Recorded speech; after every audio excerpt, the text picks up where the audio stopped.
It's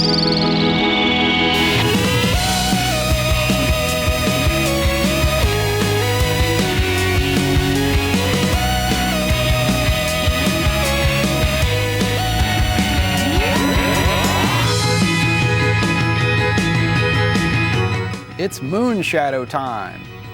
Welcome to Stargazers. I'm Dean Regas, astronomer from the Cincinnati Observatory. And I'm James Albury, director of the Kika Silva Pla Planetarium in Gainesville, Florida.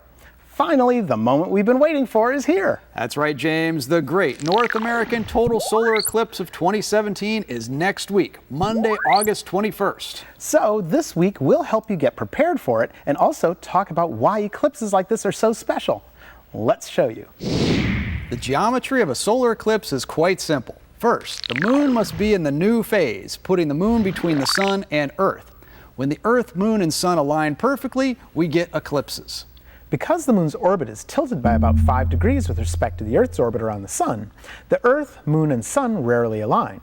However, when they do, the shadow of the moon can pass directly over the surface of the Earth.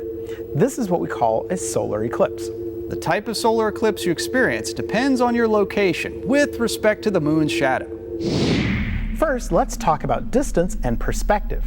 Our sun is over 800,000 miles in diameter, while our moon is just under 2,200 miles in diameter. This means that volume-wise, if the sun was hollow, you could put over 200 million moons inside the sun. Fortunately for us, the sun is really far away, much further away from us than the moon. The sun is roughly 93 million miles away from Earth, while the moon is, on average, only 240,000 miles away from us. That means the moon is about 387 times closer to us than the sun. Coincidentally, with the sun being really big but very far away, the sun and moon are just the right distance from the Earth that they appear to be the same size, about half a degree in width. The angular size of the moon varies depending on the moon's distance from us.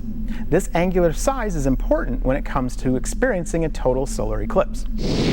Totality is a brief event where if you're directly under the moon's shadow, the sky will get dramatically darker and you'll see some of the brighter stars and planets appear. The trick is you have to be at the right place at the right time. Everyone in the United States will get to see some part of this eclipse. However, because the moon's shadow is so small, most of us will only see part of the sun covered by the moon. However, if you happen to live in or travel to a city within a 75-mile wide path between Salem, Oregon and Charleston, South Carolina, you'll get to experience totality. Now let's talk safety. You don't want to mess around with staring at the sun. You need the right equipment to view the partial stages of the eclipse, when only part of the sun is blocked by the moon. If even a little sliver of the sun is showing, you need eye protection. Do not use regular sunglasses, CDs, film negatives, smoked glass, foil wrappers, or Mylar balloons. They will not protect you. The cheapest and easiest method is to use eclipse shades or number 14 welder's glasses. These have such dark lenses in them that it's safe to look at the sun through them. You could make a pinhole camera as well. Let the sun shine through a hole in a piece of paper onto the ground, and you can make an image of the sun. And remember, you can always stop by your local observatory or planetarium, and they may have an eclipse party going on during the eclipse where you can see the event safely. There's also another really neat effect that you'll experience during totality. If you're directly under the path of the moon's shadow, everywhere under that shadow will be dark. However, the surrounding areas outside the shadow will still be lit. From your perspective, the horizon all around you will appear to glow, but the sky above you will be much darker. Even if your area is partially clouded out, you'll still be able to experience this eerie effect during totality. Totality is definitely worth it, so pack the car, drive safely, and as always, keep looking up.